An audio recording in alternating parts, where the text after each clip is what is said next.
नमस्कार मित्रों, कैसे हैं आप सभी। आशा करता हूं कि आप लोग सब अच्छे से होंगे और अपनी पढ़ाई में लगे हुए होंगे।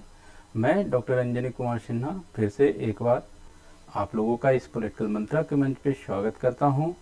और आज हम लोग माओ जेडोंग के बारे में पढ़ेंगे। माओ जेडोंग की एक तस्वीर मैंने यहाँ शुरू में ही लगाई है, जिसको आप लोग देख सकते हैं। और ये चीन के झंडे के पीछे यह दिखाए गए हैं, तो इससे आप यह अंदाज़ा लगा पाएंगे कि यह चीन से भी बिलोंग करते हैं, चीन से ही बिलोंग करते हैं कहा जाए। ठीक है, आगे हम लोग चलते हैं, देखते हैं, इनके बारे में जानने का प्रयास करते हैं कि यह किन किन चीज़ों के लिए यह जाने जाते रहे हैं। ठीक है, आइए हम लोग देखें। माओ जेडोंग बेट गिल्स रोमानिजेशन। इनको माओ से तुंग के नाम से भी जाना जाता है।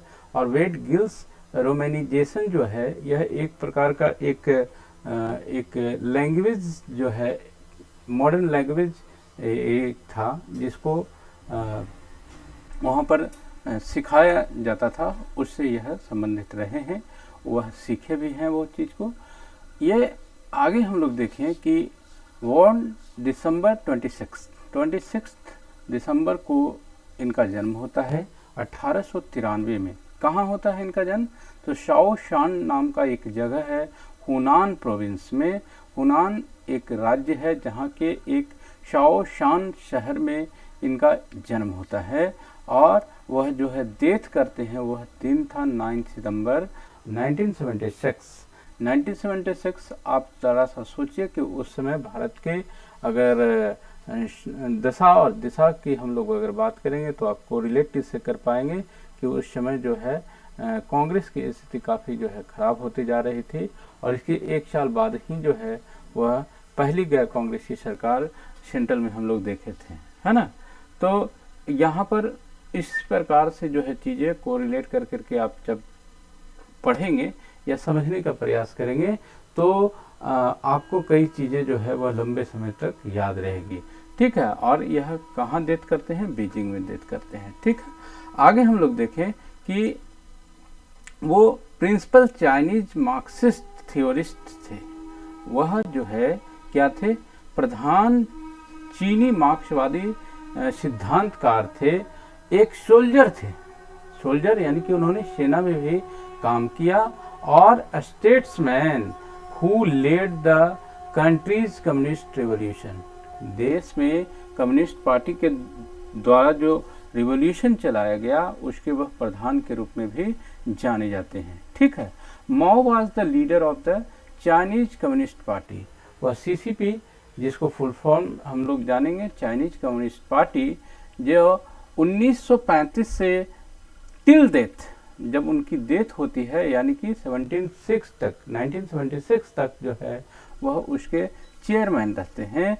और the people's republic of China, the people republic of China जो है वह एक पार्टी गठित होती है जो माओ जेडोंग उसके जब मेंबर बनते हैं तो वह पहले ऐसे कम्युनिस्ट लीडर होते हैं जो पीपल्स रिपब्लिक ऑफ चाइना को ज्वाइन करते हैं।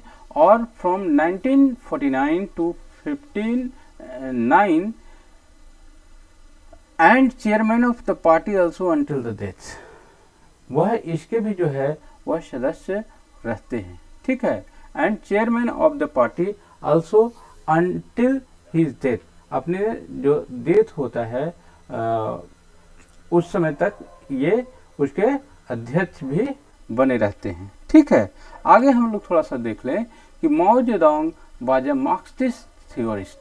मार्क्सिस्ट थ्योरिस्ट कहने का मतलब हुआ कि वह मार्क्सवादी सिद्धांतकार थे। Revolutionary and from 1949 to 1959 the first chairman of people's republic of China. 1949 से 1959 तक जो है वह फर्स्ट चेयरमैन भी होते हैं किसका के?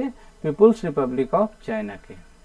ठीक है, माओ was one of the most influential and controversial political figures of the 20th century। देखिए उनका जो लाइफ स्पैन रहा है वह ना तो बहुत कहेंगे कि बहुत अच्छा रहा या बहुत बुरा रहा। उनका जो लाइफ स्पैन रहा वो कंट्रोवर्सी से फुलफिल था। कुछ चीज़ें उन्होंने ऐसी की जो काफ़ी सक्सेसफुल हुआ, कुछ चीज़ों ऐसे उनके द्वारा किए गए जिससे उनकी बदनामी भी हुई, है ना। इसी के कारण जो है उसको कंट्रोवर्शियल लाइफ स्पैन के रूप में हम लोग जानते हैं। आगे देखते हैं, the sweeping urban and agrarian reforms he enacted through out his leadership. जो रूरल और अर्बन कृषि क्रांति के लिए जो वहाँ पर कार्य किया गया उसकी वह अध्यक्षता करते हैं, उसको वह लीड करते हैं।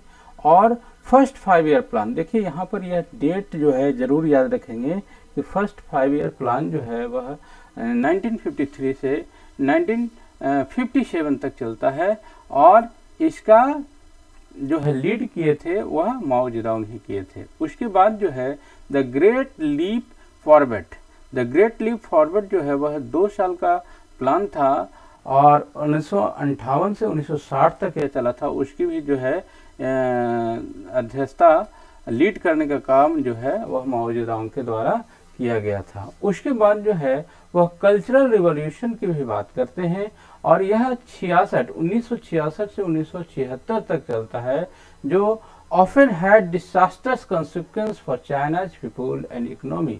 और ये जो चले चीज़ें उसमें बहुत से जो उसके परिणाम हुए वह चीनी जनता जो है, चीन के जो लोग हैं और वहाँ की इकोनॉमी जो है उसके लिए अच्छे परिणाम नहीं वह लेकर करके आए और वह काफ़ी जो है उसके दुष्परिणाम देखने को मिले।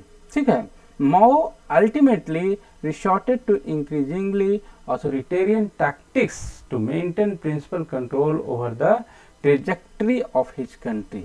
और अंततोगत्वा जो है वह ऑथोरिटेरियन टैक्टिक्स जो है कंट्रोल करने के लिए वहाँ की कंट्री पे जो है उसका वह उपयोग करते हैं। ऑथोरिटेरियन टैक्टिक्स क्या होते हैं? ऑथोरिटेरियन जो व्यवस्था होती है उसमें एक लोगों पर नियंत्रण रखने का कार्य किया जाता है।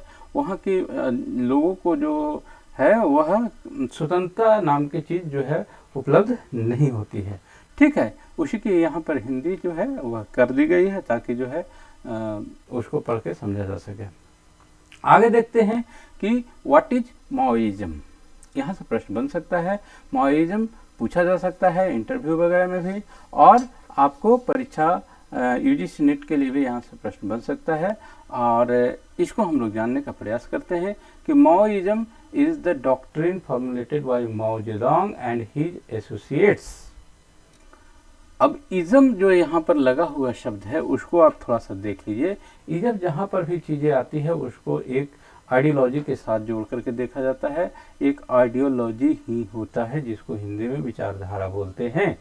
तो माओइज्म क्या है? माओइज्म जो है माओ के द्वारा जो सिद्धांत निर्धारित किए गए या उनके सहयोगियों के द्वारा जो व्यवस्था दी गई, जो रिवोल्यूशनरी थ्योरी दिया गया, उसमें उन्होंने मार्क्सिस्ट, लेनिनिस्ट और स्टालिनिस्ट जो व्यवस्था है उससे भी चीज़ें ली, लेकिन उसमें चाइनीज लोगों के लिए जो है वह कुछ उसमें चेंजिंग भी करते हैं।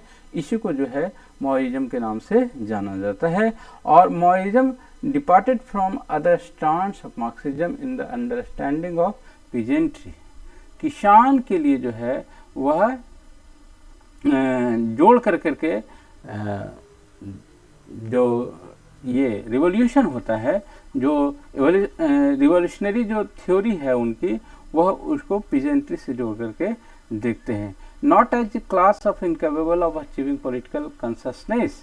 वह कहते हैं कि जो है यह केवल एक क्लास नहीं है but as one with a dormant but capable source of revolutionary energy. और इन्हीं के पास जो है वह शक्ति है जो क्रांति कर सकती है। इस प्रकार से प्रश्न बनता भी है कि माओ की जो क्रांति की बात की जाती है उसमें किसकी प्रधानता है? तो उसमें पीजेंट्री यानी किसान को जो है प्रधानता दी गई है। यह चीज़ें याद रखिएगा। तो Maoism harboured other idiosyncrasies including its conception of contradiction and of permanent revolution। Permanent revolution की बात करते हैं। although regarded as a something of an ideological relic in the present day China, the doctrine has nonetheless inspired other revolutionary movement। ठीक है, तो ये चीज़ें हम लोग चर्चा किए हैं पहले, है ना। आगे देख लेते हैं इसको। यद्यपि वर्तमान चीन में एक वैचारिक अवशेष के रूप में जाना जाता है, फिर भी जो सिद्धांत है वो अनक्रांतिकारी आंदोलनों को प्रेरित करता है। यह चीज़ें यहाँ पर बात कर रहे थे हम लोग। ठीक है, how has China changed since Mao Zedong's death. चीन जो है वह कैसे परिवर्तित होता है माओ जेडोंग के डेथ के बाद। आइए। While perhaps well intended, many of Mao Zedong policies were implemented to disastrous effect during his time as leader of Chinese Communist Party। बहुत से प्लान जो है, पॉलिसीज जो है उस समय लागू किए गए थे जब माओ जेडोंग जो है वह लीडर होते हैं CCP यानी चाइनीज कम्युनिस्ट पार्टी के। और the government that succeeded him began to dismantle many of the policies that Mao had put in the place of chairman of the People's Republic। In some cases, while Mao was still alive, China's agriculture was decollectivized, for example, and its economy was refashioned to be more free trade friendly। कहते हैं कि माओ जो विभिन्न प्रकार की चीज़ें जो है वह जब लागू करता है तो उसमें से कई चीज़ें जो है वह बदलाव की भी आवश्यकता होती है। फ्री ट्रेड जो है वह जोड़ा जाता है। That has not necessarily eliminated some of the more authoritarian practices of the Chinese government which even after Mao death continues to censor its media, jail dissidents without trial and suppress protest। तो यहाँ पर क्या कह रहे हैं, देखते हैं इसकी जो है हिंदी क्या कहती है। माओ की मृत्यु के बाद भी अपनी मीडिया, जेल्स असंतुष्टों को बिना मुकदमे के सेंसर करना और विरोध को दबाने के लिए जारी रखने का कार्य, इस तरह से जो है वह व्यवस्था किया गया वहाँ पर माओ के डेथ के बाद। ठीक है, आगे हम लोग देखें थोड़ा सा माओ लिगेसी क्या कहती है। माओ Zedong has a complex legacy, neither Holi good और nor Holi bad.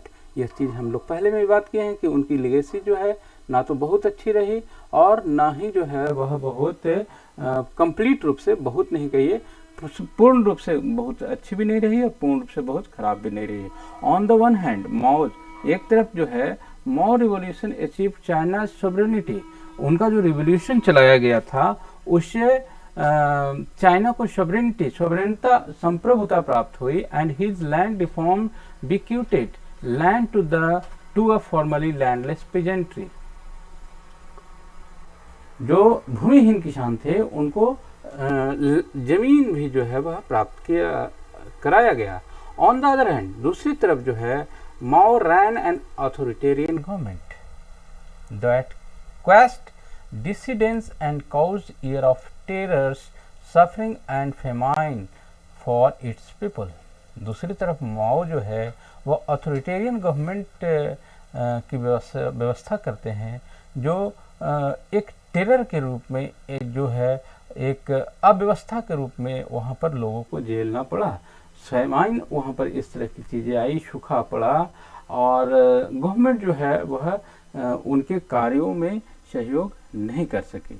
Some of his reactionary policies, कुछ ऐसे जो है बदलाव की जो पॉलिसी जो थी, जैसे state control media for example, और द वन पार्टी सिस्टम, एक ही पार्टी की वहाँ पर व्यवस्था थी, है ना। और मीडिया जो थी वह कंट्रोल, स्टेट के कंट्रोल में थी। वह कुछ भी जैसे वह डेमोक्रेटिक स्टेट में लिखती है, बोलती है, कहती है, वह वहाँ पर उस तरह से चीज़ें उनको उपलब्ध नहीं थी, व्यवस्था उस तरह की वहाँ पर नहीं थी, है ना। तो क्या होता है The Chinese government official position on Mao is that his actions were laudable until the summer of 1957.